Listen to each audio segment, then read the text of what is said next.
Sejam todos bem-vindos ao podcast da Carreta Agro pelo Brasil. Eu sou Malu Souza, gerente de aprendizagem do Senar Rio Grande do Norte, e hoje estamos aqui com 3 convidados especiais para tratarmos de um tema desafiador e promissor, que é a cadeia do leite, tanto no Brasil quanto no Nordeste. Hoje vamos falar sobre o futuro do leite aqui no Nordeste, trazendo um pouco do cenário potiguar. Temos agora os convidados Ana Gabriela Cordeiro, professora universitária e parceira do Sistema Faerne-Senar, Galego da Serra, nosso queijeiro aqui da região de Tenente Laurentino Cruz, e o pesquisador da Embrapa, Paulo Martins. Boa tarde, obrigada mais uma vez pelo convite. É um prazer estar com todos vocês aqui e falar um pouquinho sobre a bovinocultura leiteira no nosso estado. Não poderíamos deixar de juntar 2 pessoas importantíssimas, uma no nosso estado, que eu conheci recentemente e fiquei encantada com o trabalho dele, e Paulo, que a gente já conhece já tem algum tempo, já trabalhamos juntos num projeto incrível de leite chamado Ideas for Milk, e daí a gente começou a nossa jornada, né, mais próxima de amizade, né? Boa tarde a todos. Obrigado pelo convite. Vamos aqui bater um papo bem descontraído, né? Contar um pouquinho da história do Galego da Serra, é isso aí. Boa tarde, eu acho que hoje está sendo um dia muito interessante para mim, que eu estou fazendo uma série de coisas diferentes, ouvindo coisas diferentes e fazendo coisas diferentes. E eu nunca imaginei que eu ia gravar um podcast numa carreta parada. A gente vai estar aqui parado falando de uma coisa super interessante que é sobre leite e queijo e falando para todo o Brasil. Eu espero que todo mundo goste no final. Obrigado pela oportunidade que vocês estão me dando. E hoje a gente traz aqui, né, depois da palestra enriquecedora que a gente teve de Paulo pela manhã, um cenário da economia do leite aqui no Brasil, no Rio Grande do Norte também, com o mercado consumidor de produtos derivados do leite. Então, eu queria, Galego, que você trouxesse um pouco da sua história aqui, para quem está nos acompanhando no podcast, e Paulo trazer um pouco da sua experiência atrelada aí o conhecimento desse nosso queijeiro que nos acompanha aqui hoje. Vamos contar um pouquinho da história, né? Meu nome é Lucenildo Firmino de Souza. Que ninguém conhece. Ninguém conhece, mamãe, papai e meus irmãos. Mais desconhecido Galego da Serra, né? Sou natural de Jucurutu e resido hoje em Tenente Laurentino, né? A história do Galego da Serra é uma história bem desafiadora, bem desbravante do setor queijeiro, né? A gente veio para Tenente em 2011 e essa vinda para Tenente eu vim tomar conta de uma queijeira que era do meu irmão. E aí fiz algumas capacitações e em 2016 eu comprei a queijeira. E aí após a compra dessa queijeira, a metodologia, o meu pensamento era fazer um produto diferente. Fazer um produto que impactasse, chamasse atenção. E aí a gente começamos, foi quando fui o pioneiro no estado, né, do resgate do queijo de manteiga. E aí a gente começou a produzir esse queijo. É um queijo sem bicarbonato, sem corante, sem conservante, eu achei 100% muito natural. Desculpa te interromper, eu achei isso muito interessante vindo de você, esse resgate da receita, né? É uma receita familiar, é isso? Como é? Não, na realidade, a gente nem podemos chamar de receita que não tem nada escrito, né? Uhum. Não tem nada registrado, mas é como se antigamente começaram a fazer queijo, aí por volta de 300 anos atrás. Que o queijo de manteiga, ele é do Siridó, ele nasceu no Siridó, e aí o povo estava parando de fazer. Foi quando chegou a mussarela, e o pessoal começaram a produzir o queijo de manteiga, adicionando alguns aditivos para ficar parecido com a mussarela, para que esse queijo pudesse fatiar e concorrer com a mussarela, né? E aí foi se perdendo, nós não tínhamos mais quase ninguém fazendo, só tinha nosso amigo Antônio Cipriano, né, em São João do Sabugi. Braviamente ele segurou isso aí, mas ele não fazia um queijo comercial, ele fazia um queijo de encomenda. Você ia lá, encomendava uma taxada de queijo a ele, e aí ele fazia essa taxada de queijo e você comprava ele todinho. E aí em 2017, a gente, com a ajuda de Adriana Lucena, né, nos ajudou bastante. E aí a gente começou a fazer esse queijo. E aí de aí para cá eu não botei mais mistura nos meus queijos, eu aprendi fazendo. É um queijo, Paulo, de massa cozida. Isso. E aí é diferente do queijo que a gente consome em Minas, por exemplo, né? Que é um queijo de preparação diferente. E aí eu estava conversando com um galego, ele fez uma apresentação recentemente no Sebrae, e eu particularmente não gosto do queijo de manteiga, não gostava, até conhecer do galego, porque é um queijo muito gorduroso, né? Ele tem Isso. ele é um queijo mais gorduroso, mais pesado para o meu paladar. Gosto mais do queijo coalho. E aí, na hora que ele fez apresentação e tudo mais, e aí ele me trouxeram uma amostra, e aí eu achei duas coisas muito interessantes. Primeiro, o sabor, realmente não tinha provado nada parecido. Eu moro aqui no Rio Grande do Norte há 15 anos e nunca tinha provado nada parecido, mas a cor dele também eu achei muito interessante, porque a gente encontra no mercado o queijo de manteiga, ele é mais amarelado. E aí eu fui perguntar para ele, eu falei, por que que o seu não é amarelo? O seu é mais gostoso, achei ele saboroso, gosto, mas ele não é amarelo. Por que que o seu não é amarelo? Conta pra gente, o pulo do gato. Porque assim, quando você for comer um queijo de manteiga, consumir um queijo de manteiga, quanto o queijo mais chiclete for, mais ligado, mais borrachudo, mais ele tem mais bicarbonato. E quanto o queijo mais amarelo, mais ele tem um corante. Aí, aquela cor amarela do queijo de manteiga É o corante. é o corante que o pessoal adiciona. Aí você vai dizer, o queijo é gostoso, bem amarelinho. Mas na verdade é um corante que você adicionou, né? Pra ficar amarelo. Para ficar amarelo. E aí no meu eu nem uso nenhum dos dois. Eu acho que o galego, ele representa aqui um caso bem interessante do que está acontecendo em termos de produção no Brasil, respeitando o consumidor. O consumidor já mudou. Então, Isso. o consumidor está querendo o quê? Ele está querendo produtos cada vez mais próximos. Primeiro, ser produzido próximo de onde ele mora. Segundo, próximo do que era produzido no passado. Então, quando você falou assim, eu não tenho uma receita, tem sim. Receita não precisa estar escrito. Mas você foi lá na origem, você voltou à origem, né? Com a proposta aí da Luciana, Adriana. da Adriana, é porque eu não conheço, eu só ouvi agora. Mas a Adriana te deu uma dica interessante, então você voltou à origem, produziu um tipo de queijo, que aí eu acho que é importante ficar como, assim, até sugestão para quem está nos assistindo, né?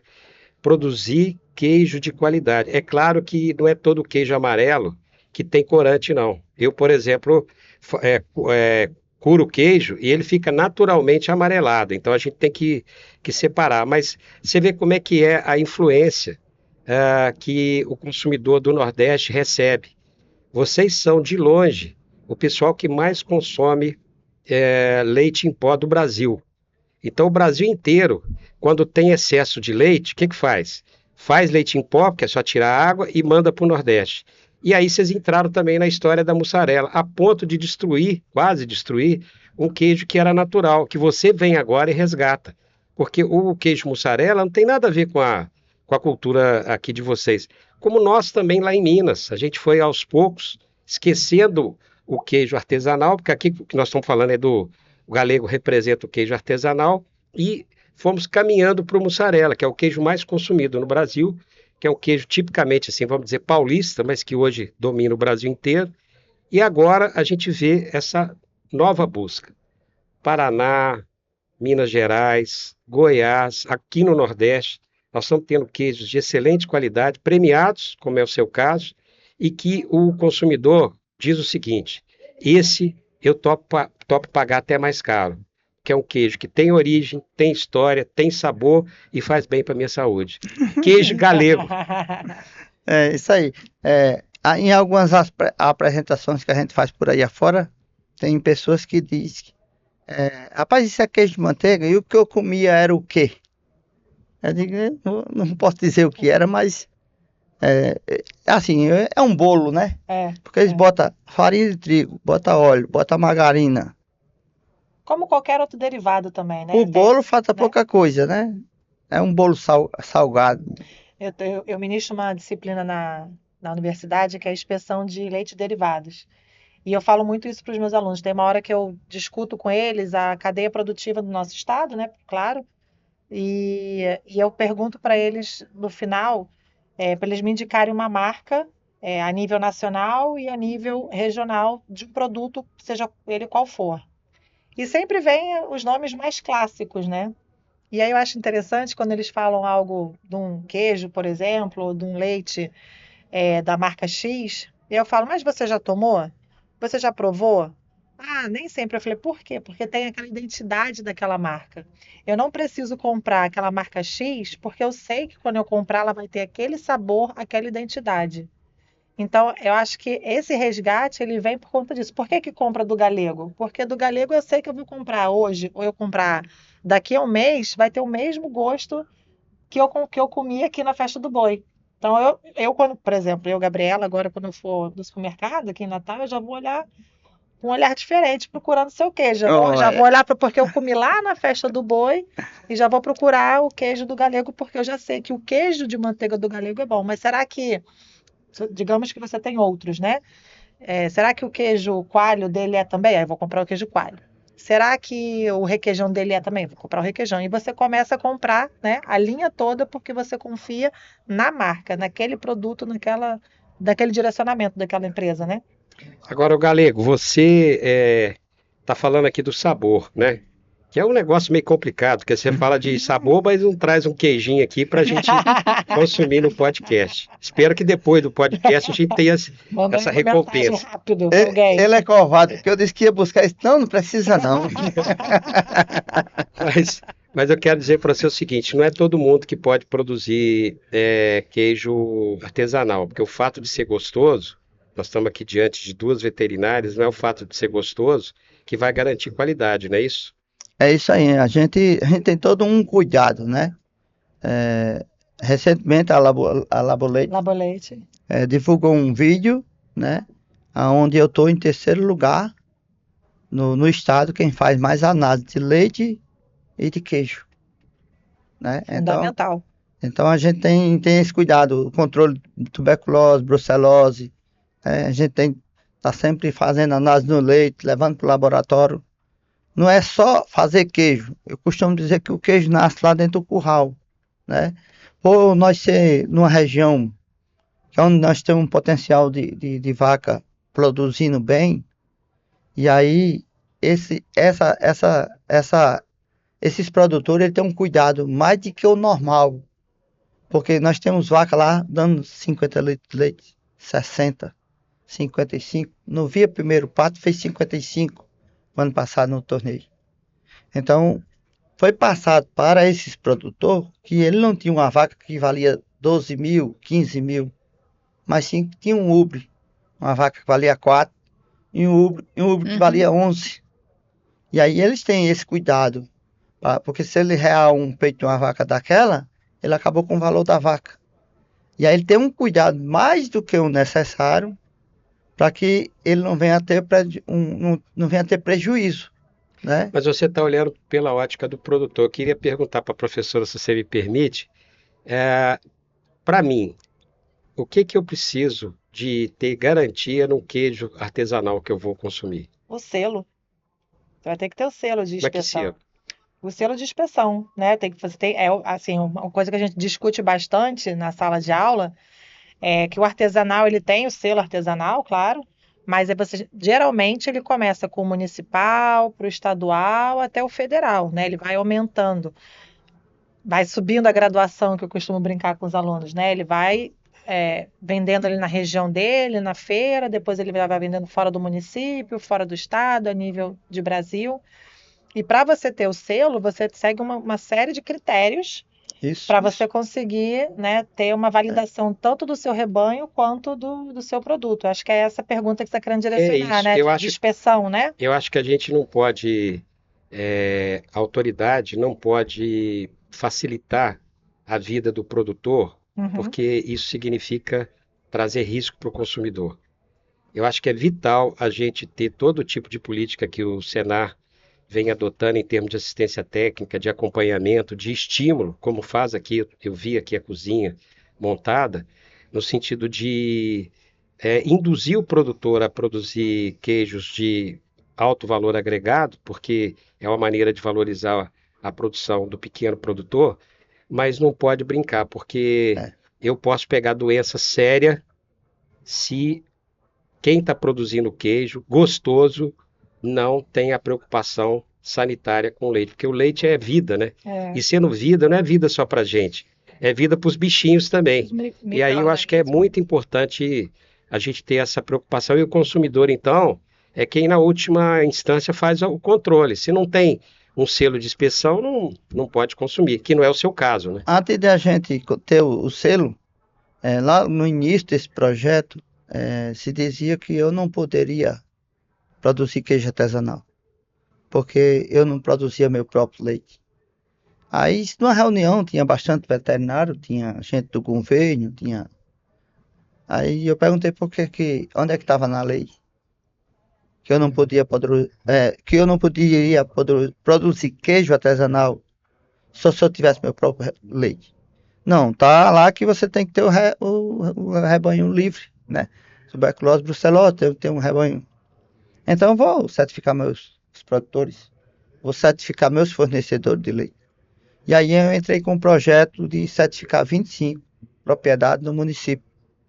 Na época, no estado só tinha 3 fazendas livres de tuberculose brucelose.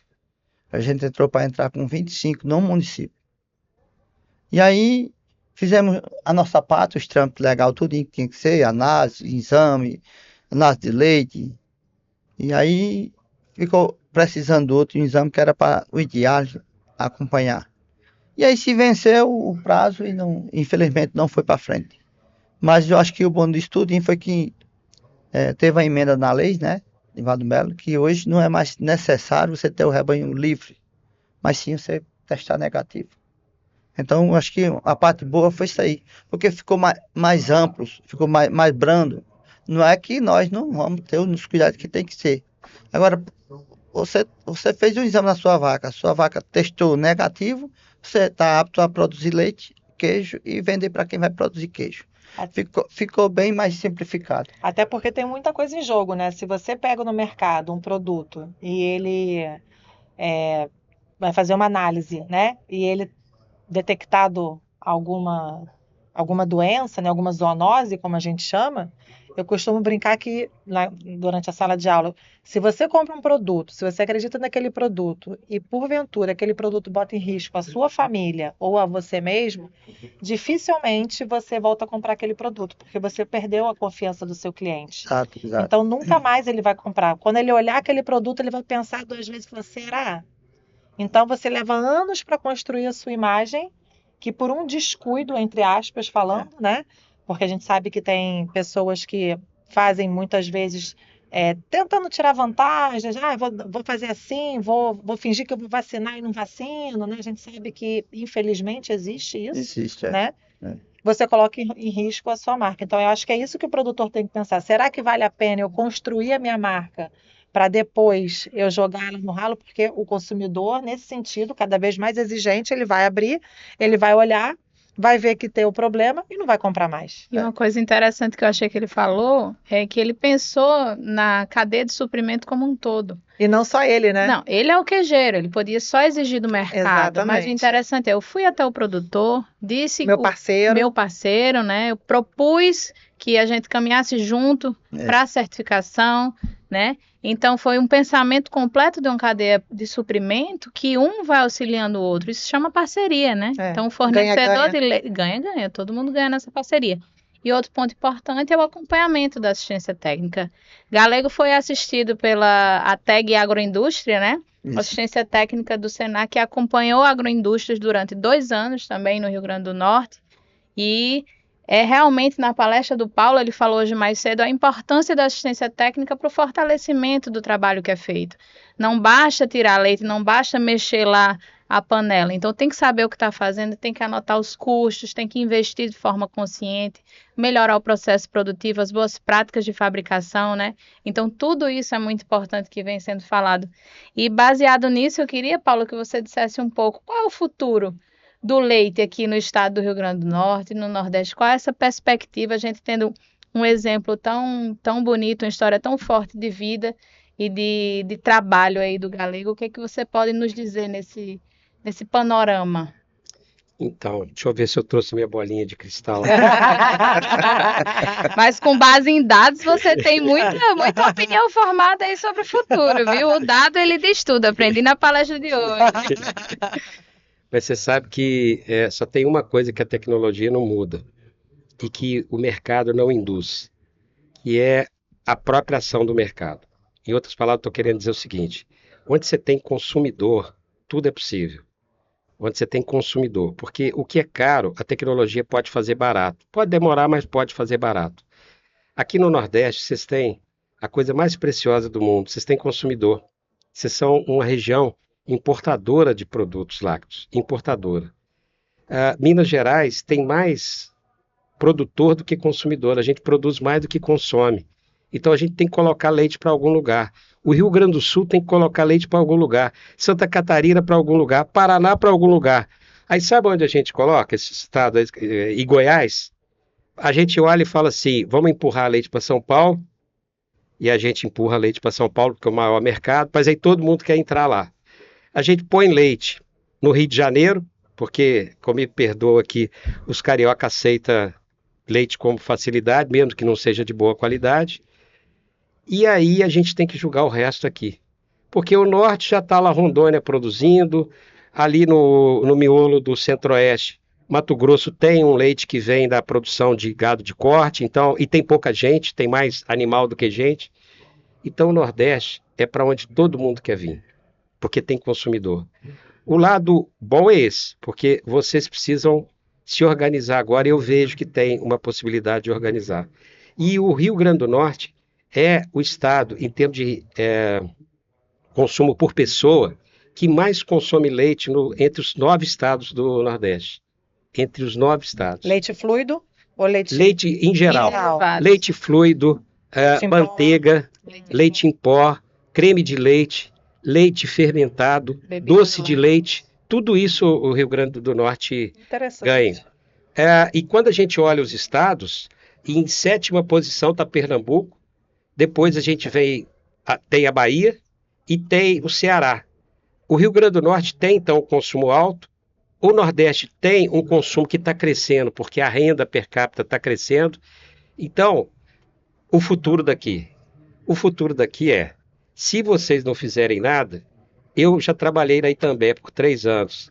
A turma lá do Sudeste e do Sul vai continuar ganhando muito dinheiro nas costas do mercado daqui. Porque nós vamos continuar crescendo lá e jogando produto para cá para fazer caixa, para fazer dinheiro. Mas se vocês evoluírem, e o que significa evoluir? Laticínio e produtor. O que significa? Entender que o mundo mudou. Entender que água suja não pode ser chamado de leite. Entender que fraudar leite é crime e tem que prender quem faz isso. Porque mesmo não prendendo, o consumidor está começando a perceber pelo sabor que tem coisa diferente. Outro dia eu fui no estado, que eu não vou contar aqui, ganhei de presente de um laticínio, ganhei de presente leite. Aí de madrugada eu estava preparando a minha apresentação para o dia seguinte, abri que eu estava com fome. Eu não aguentei, eu preferi ficar com fome. Então, nós que somos de outros estados, sabemos o que é um produto ruim e um produto bom. Aqui, porque tem os queijos artesanais chegando e porque tem os produtos de outros estados chegando também, o consumidor está se educando. Então, o futuro daqui é muito promissor porque tem consumo. Agora, vai depender do produtor melhorar a qualidade do produto, do laticínio saber trabalhar junto com o produtor e ganhar esse mercado que, por enquanto, é a nossa salvação, que somos lá da região sudeste. E o produtor sair dessa posição de vitimismo, né, Paulo? E ser dono do próprio negócio. Né? Então, é muito fácil eu falar que o preço do leite não está bom, que existem inúmeras dificuldades no mercado, mas e o que é que eu estou fazendo para mudar? Né? Então, ninguém oferece assistência técnica para alguém que não quer. O produtor, ele é dono do seu negócio, o queijeiro, ele é o dono do seu negócio e só ele pode mudar realmente a sua realidade, né? Do contrário, não vai ter filho querendo ficar lá, não. Porque produtor que não faz conta, produtor que não olha o negócio dele como negócio, produtor que não decide, tomando decisão com clareza de negócio, eu, que sou filho, quero ir embora, não vou ficar. O segredo de prender o filho é administrar como negócio e trazendo o filho desde o início. Porque, os meninos hoje estão sabendo mais do que a gente em termos de negócio, em termos de futuro, em termos de percepção de realidade. O mundo já é muito mais dos meninos do que dos pais. Então, a professora Ana Gabriela tem uma função muito importante também em colocar na cabeça dessa meninada a importância de estudar e mostrar para os pais também que o campo é o caminho desde que a gente se organize para isso, né? Então, a gente vai chegando aí ao final do nosso podcast. Eu queria só que vocês deixassem uma mensagem para quem nos acompanha, uma mensagem aí de perseverança, talvez, de esperança para o futuro do leite, com as suas experiências e suas vivências, e o que vocês podem dizer para o pessoal que nos acompanha. Eu sei que eu estou no caminho certo, que eu estou começando a levar o meu moleque, ele está gostando, é isso aí. Ele trouxe para o dia, né, para fazer o quê? Foi, ele está gostando. Então, o que eu queria dizer para vocês que nos acompanham, vocês aí de casa, que não é fácil, né? Não vai aqui iludir dizer que é fácil, mas é prazeroso, é bom, tem que persistir, tem que acreditar e tem que correr atrás, buscar tecnologia, buscar conhecimento, que você também será um caso de sucesso. Que bom. Obrigada. Gabi? Não vou muito diferente disso, eu vejo muito também, falo bastante isso em sala de aula com os alunos, que o legado, né, o que é o mais importante que a gente pode deixar para os nossos filhos e para os nossos netos, descendentes, amigos, familiares, enfim. E o legado é a educação. Eu acho que a educação vem a partir de tudo, e a educação é a forma como você entende o seu negócio, como você aplica. Hoje a gente tem uma ferramenta incrível na mão, que é o celular, que não é só, né, assim, eu critico muito meus alunos, não é para ficar em TikTok, porque hoje tudo eles procuram dentro do TikTok, antigamente... Só se for para vender queijo. Não, até pode, mas, né, para buscar informação. Eu falei, busque informações em locais de fomento de pesquisa, saiam da sua zona de conforto, viajem o mundo. Eu lembro que quando eu era estudante, eu saí lá do Rio de Janeiro para vir fazer estágio na Embrapa Caprino, lá em Sobral. Eu comprei minha passagem aérea vendendo ovo de Páscoa. 6 meses antes de viajar, juntei dinheiro e vim embora para ficar 1 mês aqui nas minhas férias no Carnaval, para aprender, para entender como era o leite de cabra aqui no Nordeste. Então, eu acho que, claro, que isso vem da minha base familiar, mas também dessa minha motivação de querer aprender, de querer saber. Então, o que eu tento passar sempre isso para essa molecada mais jovem é: você tem um sonho de ir? Vai ver outro mundo, vai ver como é que é criar vaca lá em Minas, vai ver como é que é criar vaca lá no Paraná, né? Despertar neles esse interesse. E aí eu sempre brinco no final: mas se você quiser, você fala comigo que eu tenho um contato bom para você ir. Porque aí você direciona esse pessoal mais novo a buscar essas informações no local certo e serem orientados e abrir um pouco essa mente com vivências, né? Hoje eu digo muito isso, acho que vivências traz esse futuro para a gente. Então, se a gente pega de 2013 para 2022, a região centro-oeste, sudeste e norte reduziram a produção de leite no Brasil. Só a região nordeste e a região sul cresceu. Em 2023, só a região nordeste cresceu. Em 2024, o ano não terminou, mas a minha bolinha de cristal está dizendo, só a região nordeste vai crescer. Então, vocês estão crescendo a produção, esse é o lado bom. Lado bom também, eu já falei, vocês têm consumo. Terceiro do lado bom, vocês estão começando agora a se organizar, então tem tudo para fazer a coisa mais avançada. Ou seja, eu acho que vocês têm tudo para serem uma região altamente sustentável em termos de produção de leite e até mesmo ser exportador, porque o único produto que a gente não exporta é leite. Então, eu queria te propor você fazer um podcast daqui a pouquinho, daqui a uns 2 anos, outra vez, porque aí nesse segundo podcast nós vamos ver se realmente esse futuro já chegou, e aí nós vamos poder falar se o queijo do Galego é bom, porque afinal de contas, até agora, eu só conheço a fama. O gosto mesmo eu não conheço. E obrigado pela oportunidade. Eu agradeço aqui a atenção de vocês. Então, com essa perspectiva de provar o queijo do Galego da Serra, a gente encerra o nosso podcast do Carreta Agro pelo Brasil. Obrigada a todos.